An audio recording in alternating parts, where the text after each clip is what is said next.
This one looks nice. Kodak Retina IB, big B, has the meter. This one's got problems. Apparently it was purchased, worked for about 5 minutes and then jammed up big time. The film advance or the shutter is jammed, nothing's functioning there. Focus scale here is jammed, so of course you can't close the front. It's really tangled up. So a little bit of investigation's in order, I think, to see what's going on here. This focus scale business is a bit of a puzzle. It's a bit hard to tell what's going on there. Looking at this, it looks to me as if the wheel here on the front, the gear on the front of this shaft, is run right off the end of the gear on the shutter itself. So possibly that's the cause of all our problems. We'll remove the shutter from the camera and see if anything magically happens as a result. Certainly if that's run off the end, I wouldn't be at all surprised if there's not a damaged shutter cocking rack to go with this. We'll just remove that retainer ring and see if the body magically starts to function again without the shutter present. Remove that retainer ring from there. Well, look at that.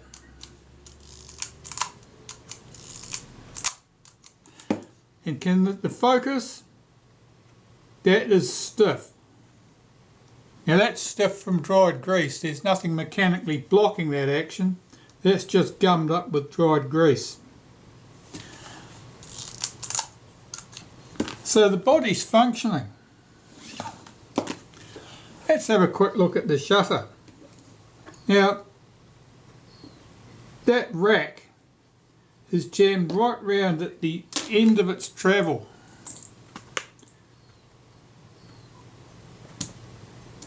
It's quite stiff. Let's see if it fires. No.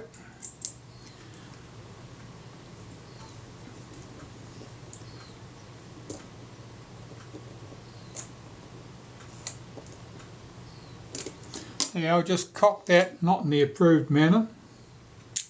The shutter fires.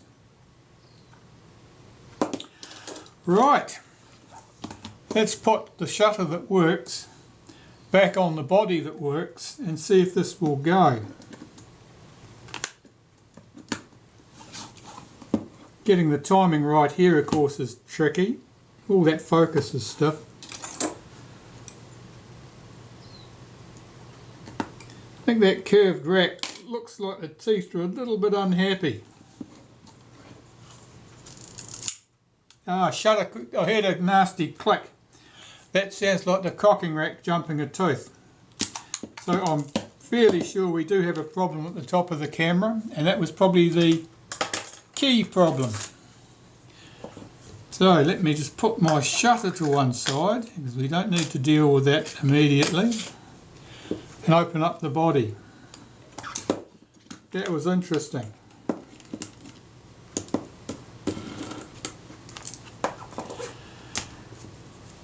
So I've just removed the rewind knob. I'll remove the meter dial here. I'm just checking to see where that dial is sitting at the moment. It looks not abnormal.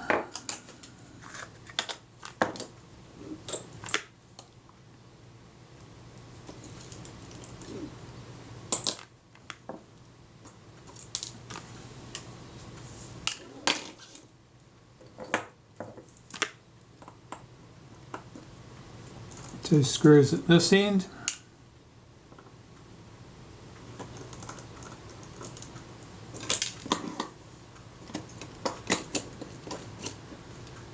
You'll notice I held my finger on the top of that meter when I lifted everything off so as I didn't stress anything. This little plastic loop here is usually fractured. It's fractured here. Those pieces tend to come adrift and then fall in places you don't want them. We'll remove the film release button. The shutter release button can stay there for the moment. I'm interested in looking at this shutter cocking rack to see what state it's in. All the teeth appear to be present.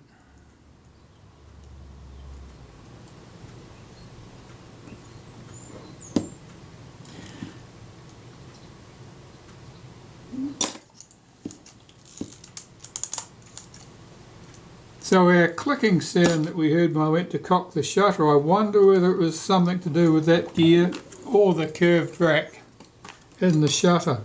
Certainly the teeth here are a little bit unhappy looking.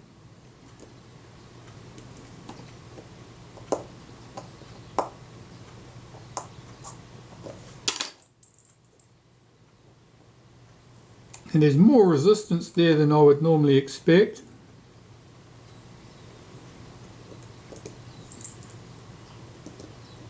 Bit of damage on a tooth just at that point. Wonder if this was loose, or that wheel was loose. Doesn't appear to be. Let me pop that shutter back in there temporarily. Let's have a look at the mesh of those gears.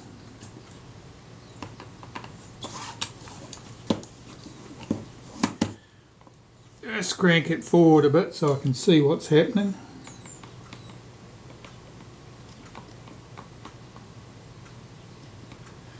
They don't look like there's enough clearance in there for them to slip. What does that leave? Well, if the teeth on the rack look okay at this end, what about the teeth at this end? They could be damaged. Let's remove the rack and find out.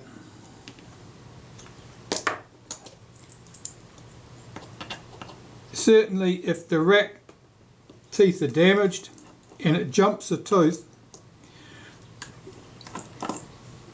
then it will come back, it won't come back to the correct rest position. You may find that your film advance lever sticks out slightly proud of the body. If you do something clever like try and park it back against the body, then you will damage the rack even further. Now that screw was loose.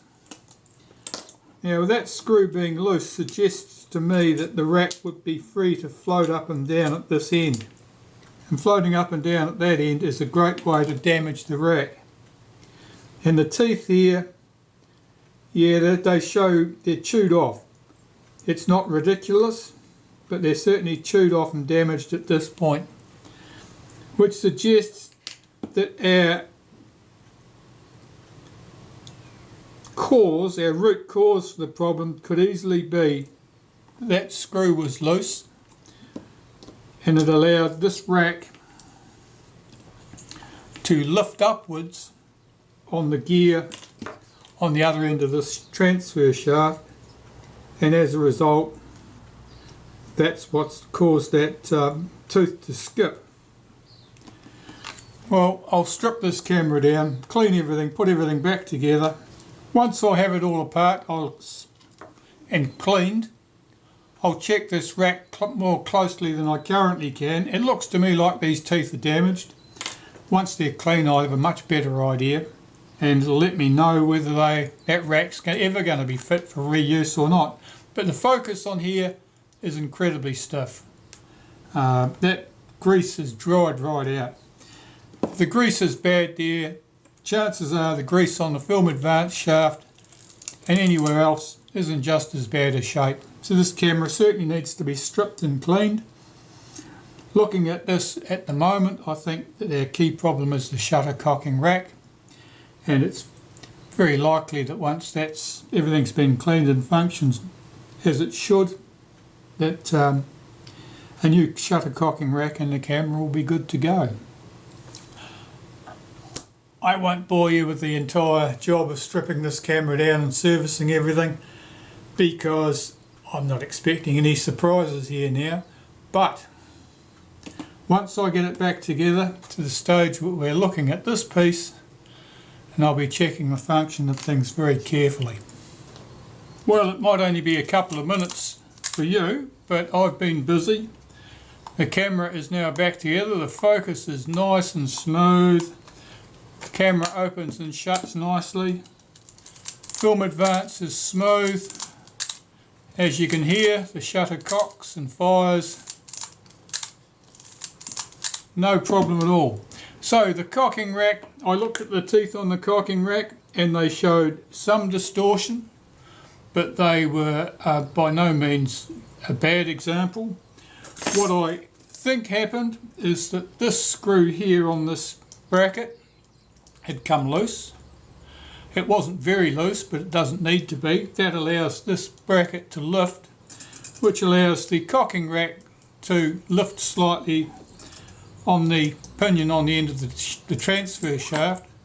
And given all the restriction from the very gummy works in the shutter and elsewhere, that extra load was enough to cause the cocking rack to lift enough and skip a tooth. Once it had skipped a tooth, I think that the film advance lever was probably pushed back into position, which effectively would have pushed that whole shaft back round, and that had jammed up on the plain pusher, curved pusher in here. It had run right off the rack and it was sitting on that. And so a tooth of this gear on the front here was sitting on that curved pusher, plain pusher. And that's what's jammed up the focus mount effectively, because there was just too much load on here given the exceptionally gummy focus mount that had enough resistance of its own already, which meant that you couldn't shift the focus mount. I think, looking at how gummy that thing was, I'm sure that I could have forced that focus mount round to the rest position if I'd applied enough force, but it seemed so stiff it wasn't something that you would naturally want to do unless you were in the business of breaking cameras. So at the moment this is all looking very good. The camera I've back together, Leatherettes back on the base, everything's good. I just need to clean up the top housing, which of course contains all the viewfinder and so forth. Pop the meter back on here and the camera can be closed up. Alright, I'm going to start taking apart this top cover to clean things. Mostly I'm interested in cleaning the viewfinder stuff. It's a fairly complex finder. Reflected, has bright lines visible in the finder, and there's just lots of pieces of glass in there to get dirty. So I normally just start by taking the shoe off, which enables me to clean that top cover much more easily. And looking in here, right,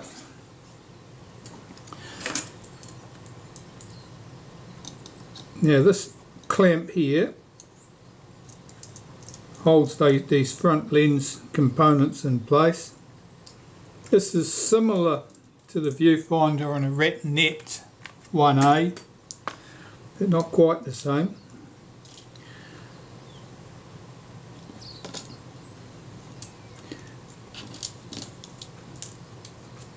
Let's gather up those screws. There's a mask here. This is the viewfinder lens, right through the centre, and the front glass for the viewfinder, that's glass, that's plastic on a Retinette, that's glass here. Now I noticed there were two clips or masks holding that in place. This side, it's held there with a little bit of touch of lacquer by the looks of it, but that should lift out. That's our frame lines, the mask for the frame lines. Let's get that out. Is it going to come? Yep. So we've got the frame, the metal frame, and the film that has our frame lines on it.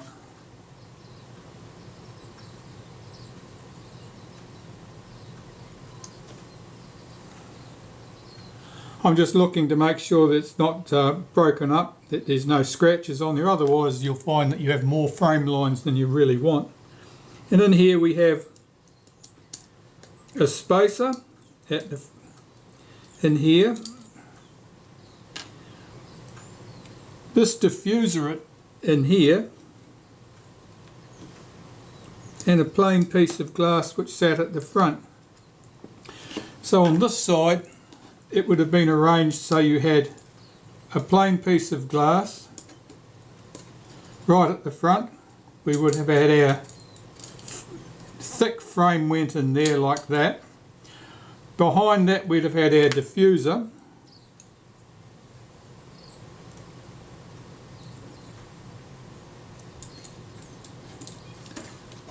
Then we would have had our film with the frame lines on it. And it's got a little arrowhead to tell you which way's up too. It's set that way, I think. Then we would have had this mask, which slides on over the top. And it's a bit awkward getting this on because it has to go around that piece of film. And if I did that right, that should look fine. I should see frame lines when I look through the finder, and I do, so I did assemble that round the right way. So that was good. So I'll just pull those bits out now for cleaning.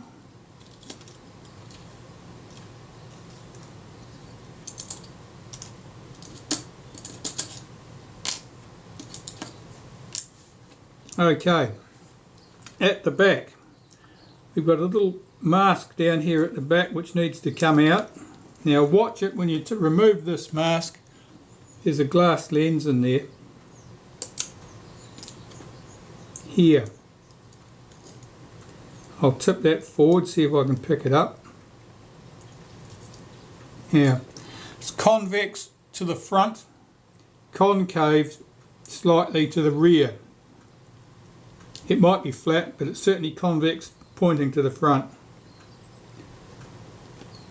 Now we've got two screws that hold this bracket into the camera.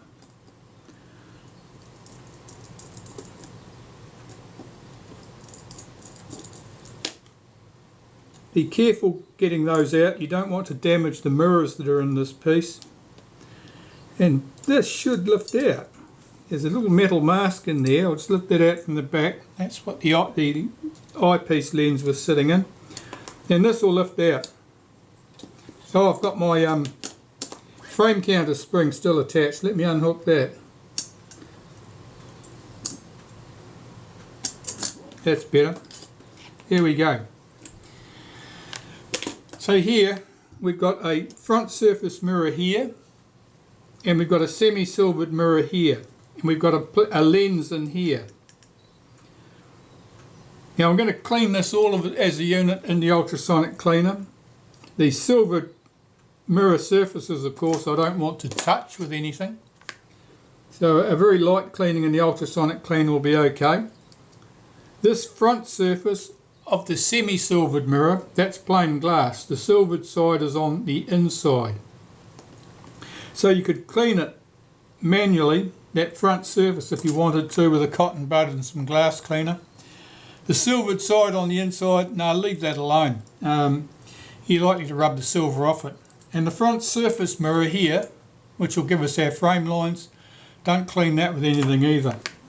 If you clean that with a cotton bud, you will just scratch it.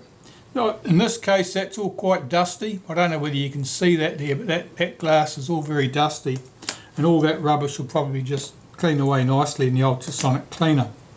And I'll just suspend this finder assembly in a small glass with warm water and a drop of dishwashing liquid, and then rinse it out under a hot tap once it's had its regulation 3 minutes.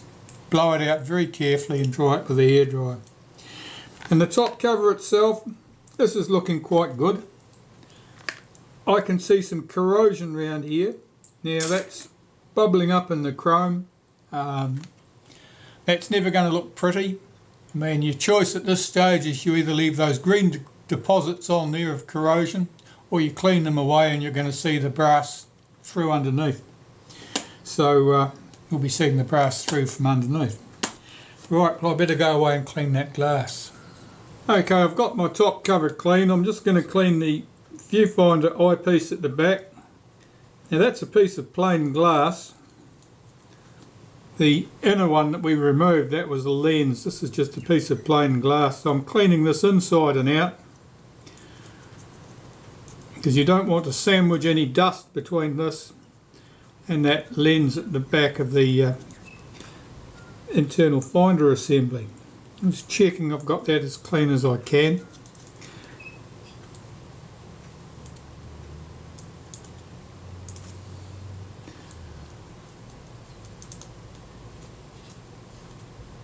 That looks good.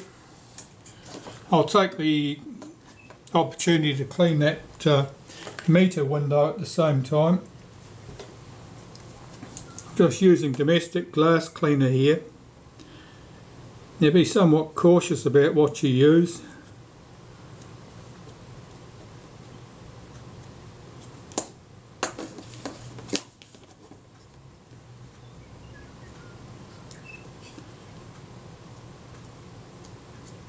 And so be somewhat cautious about how much you press on things like that too, otherwise you'll end up breaking something. Of course that's a flat piece of glass, you can judge by reflections how clean you've got the surface typically.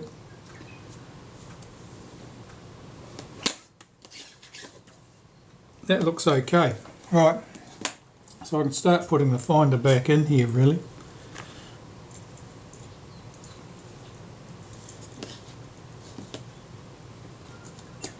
Drop this into place, make sure I haven't got the return spring for the frame counter trapped underneath or anything silly.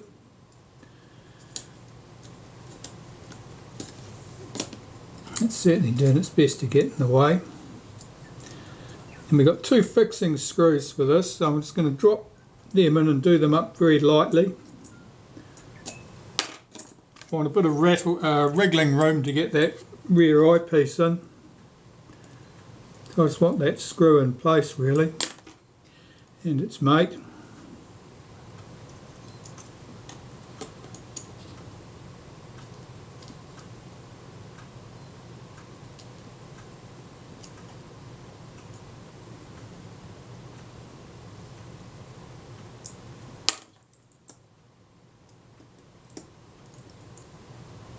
I'm leaving those screws loose.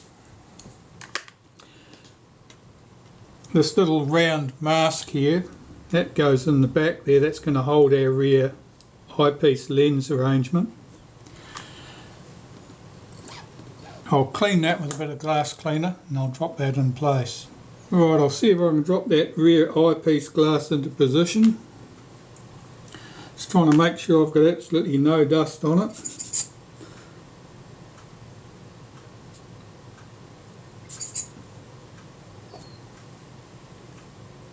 Now the flat or nearly flat surface goes towards the back. That should seat down inside that little black insert we put in there. And that'll be held in place with this mask, which I can slide in. That's good.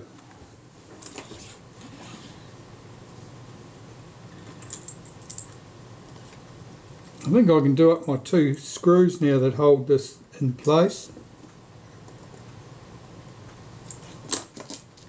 and hook up my spring for my frame counter.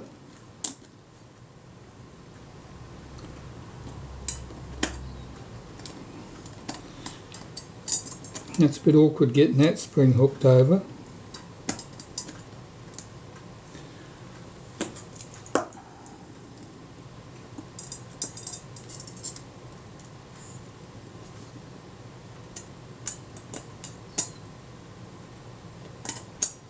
That's better.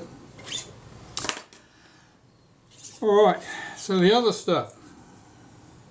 We've got our glass viewfinder lens that goes at the front. And there were two metal masks that held that in position. Sprung loaded. Let's slide down behind that. Getting this arrangement for our frame lines in place.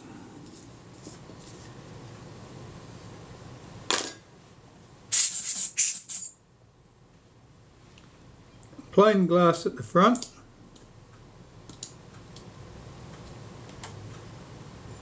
then our frame,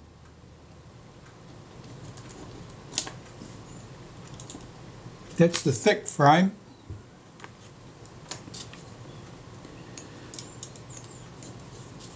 then our diffuser. Now I'm pretty sure that should be diffuser side to the front, plain side to the back.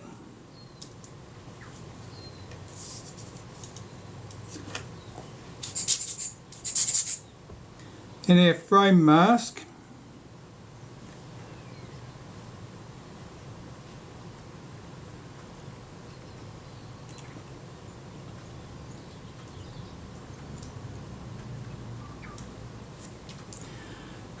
And then this piece that holds it all in place, and it's got a couple of little tabs on the side of it, have to go around the sides of that diffuser and mask, so it's a bit of a wriggle getting this in. It doesn't always want to go into place easily, but it did today just to make a liar out of me. Okay, so that's in place. Now we've got our spring that holds all this down in position. And it goes around that way.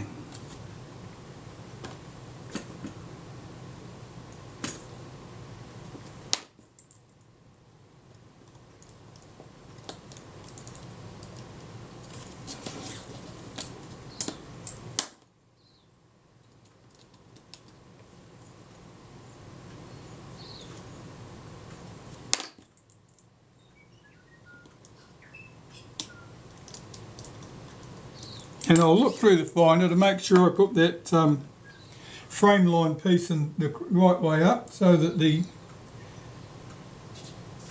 lines are all correctly positioned, and they are. That looks nice and neat. That's very nice and clear. So my viewfinder is nice and clear. No problems with that at all.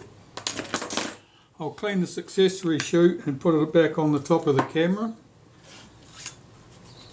It's normal for there to be dirt and rubbish underneath the accessory shoe, just because crevices like that are always going to gather up rubbish,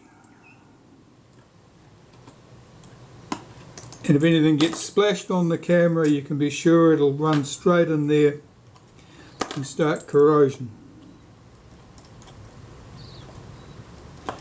However, this is a particularly good example. No one has even run the traditional electronic flash with a hot shoe contact into the shoe and made a scratch line down the middle. Right, we've got our top cover. That's ready to go onto the camera body, really. So there's not much more needed now, and that's a story for tomorrow. It's the end of the day now. It's the next morning, time to close this thing up. So I'm getting ready to do the final assembly now. There's not much left to do, to tell the truth. First thing I want to do is synchronise the release of the shutter itself with the film advance so that both actions take place at the same time. So I'm just gently pressing down the shutter release there, and I want to see which action happens first. Well, there's the click for the film advance. So that could be wound on again at that stage. So certainly I need to screw that down. Let's try half a turn.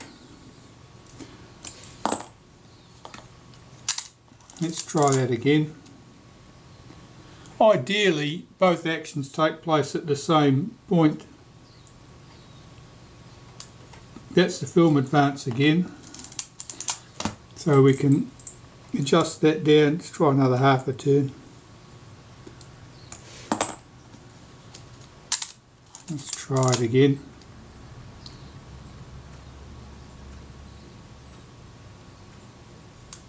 That's the film advance again. Let's try another half a turn.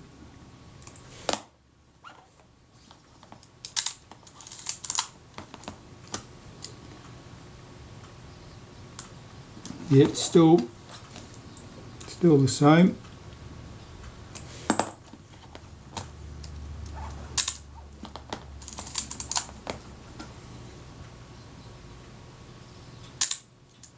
Yeah, it certainly didn't go yet. Okay, so we've gone too far now. The shutter released, but the film advance did not release. So we'll turn that back a quarter of a turn. Let's try that.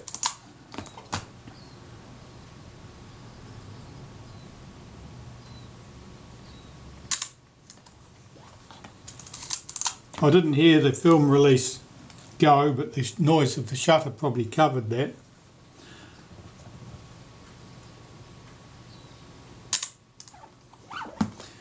I think I'm pretty sure they're happening at about the same point. I'm just going to back it up slightly more.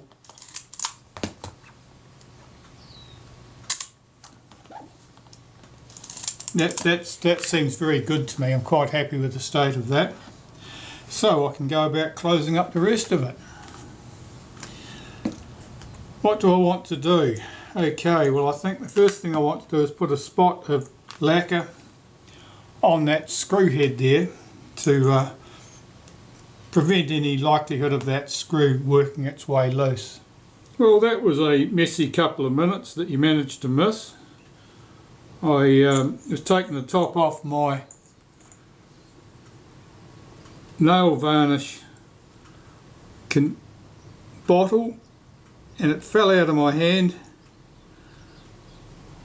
and hit my work mat,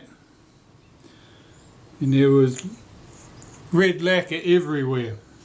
Fortunately it only hit my work mat and it didn't hit the tabletop and it didn't roll onto the floor or cover my clothing or anything like that, but all I wanted was a couple of little red dots there to lock that screw in place, which now I've got. My hands now have a healthy pink tinge from the red lacquer. Okay, so that part's done. Got my exposure meter there. I think the last bit of grease here would be useful. This is the synthetic grease, and I'll run some in there, and that'll quickly transfer around that top there and to the gear. Make sure there's some on there, and the rest of it should have received enough grease. The exposure meter, oh, not that first. Let's get that film release button in place. So I'll just run some molybdenum paste through the centre of that, put its return spring in position, put that on its paste, then put the meter in place.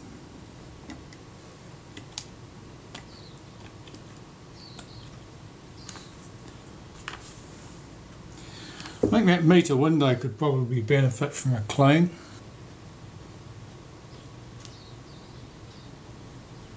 Wipe that gently with some glass cleaner.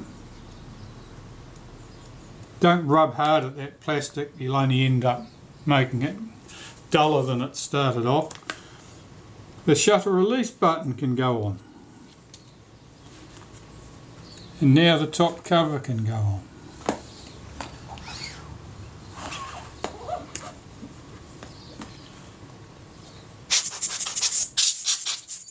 One last puff of air to make sure everything's clear. Put that in place. Now holding that down, I want to check my frame counter and make sure that the numbers centre up well. If anything, that's over going past the mark there, so I'll move in that adjustment screw on the top cover.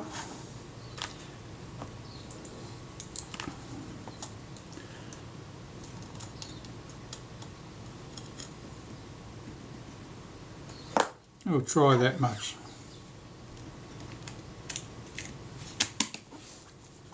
Try again.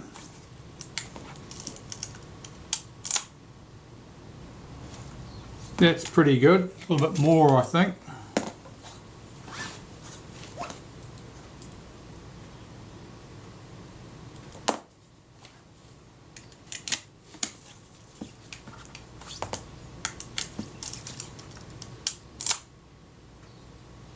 Yes, that's nicely centred up. So, screws into the top cover.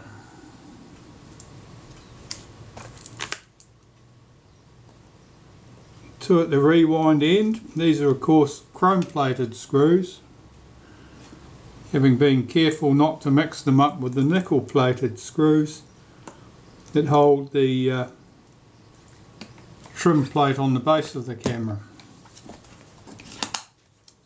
One in the end of the top cover here.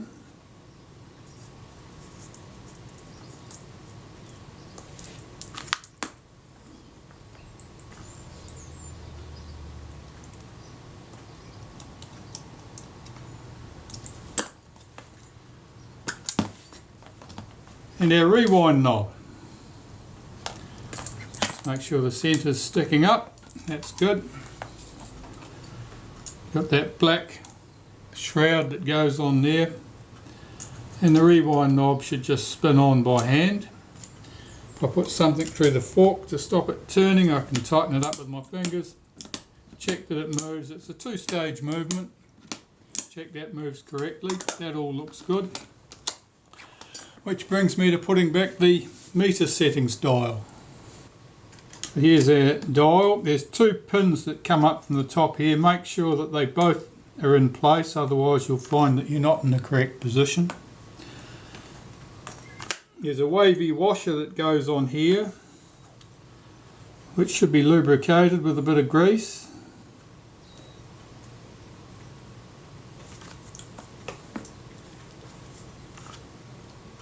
Then there's our film speed scale. I happen to know that this mark next to the 1300 on the ASA scale, when the dial is turned all the way around clockwise as far as it'll go, that should fall somewhere around about 16, between 16 and 17. Started at the 17 position.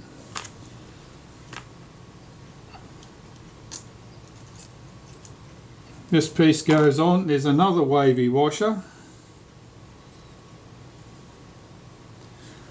which I've just applied a little smear of synthetic grease to. And then we've got this fixing screw. I'll run that down.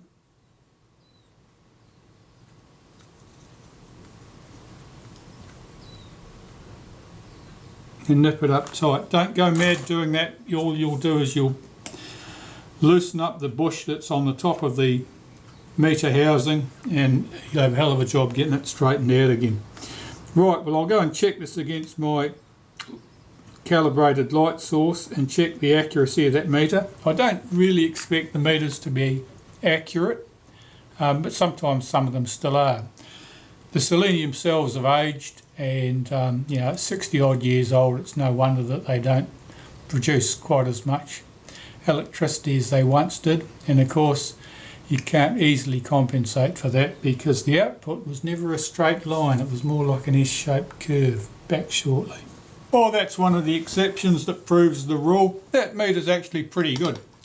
Certainly well within half a stop in daylight type conditions. I would expect that to produce quite good results, especially if you're using a negative film rather than a slide film. Slide films are a bit more picky about their exposure. But there we have it, our Retina 1B, big B, back together and working, and